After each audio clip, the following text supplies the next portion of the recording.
आज 5 दिन से जंगल में बारिश हुए जा रहा था। रानो चिड़िया के घर में एक भी भोजन ना था। जितने भी भोजन इकट्ठा की थी, सारे भोजन खत्म हो गए थे। उसके बच्चे भूख के कारण रोए जा रहे थे। माँ माँ, भूख लगा है। माँ, मुझे कुछ हो तो दो खाने को, वरना मैं मर जाऊंगी इस भूख के कारण। गुड़िया बेटा, परेशान मत हो, मैं जा रही हूँ जंगल, कुछ ढूंढ कर लाकर आती हूँ। तब तक तुम अपने भाई और बहनों का ख्याल रखना। इतना कहकर रानो चिड़िया जंगल चली जाती है भोजन ढूंढने के लिए। बारिश बहुत तेजों से हो रही थी। थोड़ी दूर जाने पर भी उसे भोजन कहीं नहीं दिखता है। वो और जंगल के बाहर जाती है, दूसरे जंगल में पहुंच जाती है। थोड़ी दूर जाने पर रानो चिड़िया को एक पेड़ नजर आता है। रानो चिड़िया देखती है कि उस पेड़ से दूध निकल रहा था। रानो चिड़िया उसके पास जाती है और गिर रहे दूध को पत्ते में लेती है और उसे पीती है। अरे, ये तो दूध है और कितना स्वादिष्ट दूध है। मैं अपने बच्चों के लिए ये दूध लेकर चलती हूँ। मेरे बच्चे आज यही दूध पीकर सो जाएंगे। वैसे भी मेरे बच्चों को भूख बहुत लगी है।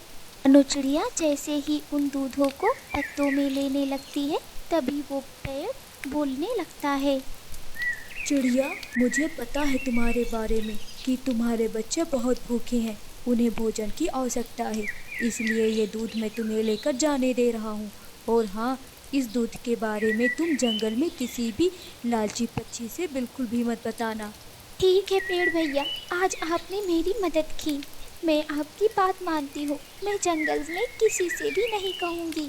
उसके बाद रानो चिड़िया वो दूध लेकर अपने घर की तरफ चली जाती है। घर पर आकर अपने बच्चों को वो दूध देती है। उसके बच्चे दूध पी जाते हैं, फिर कहते हैं, अम्मा, ये दूध तो बहुत स्वादिष्ट है और बहुत ही मज़ेदार है। ऐसे भोजन आप रोज लाया करो। दाने से अच्छा तो ये दूध लग रहा है। वैसे मम्मा, इस घनी बारिश में आपको ये दूध कहाँ मिला? गुड़िया बेटा, ये दूध मुझे दूसरे जंगल में मिला।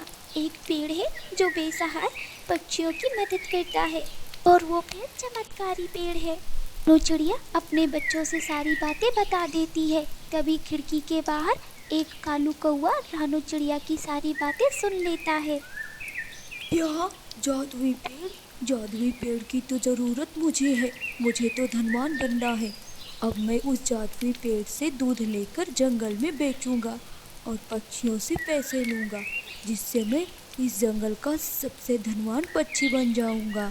इतना कहकर कालू कौवा उड़ जाता है। अगले दिन सुबह जंगल में बारिश थम जाती है। सुबह होते ही कालू कौवा दूसरे जंगल में जाने के लिए तैयार हो जाता है और दूसरे जंगल की तरफ चल पड़ता है।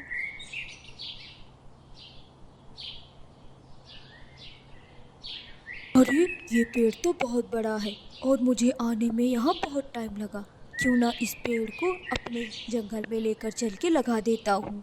इसके बाद कालू कौवा पेड़ के ऊपर कुल्हाड़ी से वार करने लगता है, जिससे पेड़ को कष्ट होता है। इसलिए पेड़ अपने जादू से कालू कौवे को बिजली का झटका दे देता है।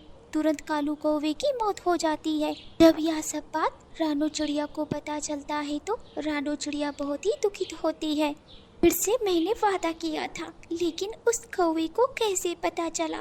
सारी गलती मेरी है। जब पेड़ ने मुझसे रोका था कि ये बात किसी से मत बताना, फिर भी मैंने अपने बच्चों को बताया।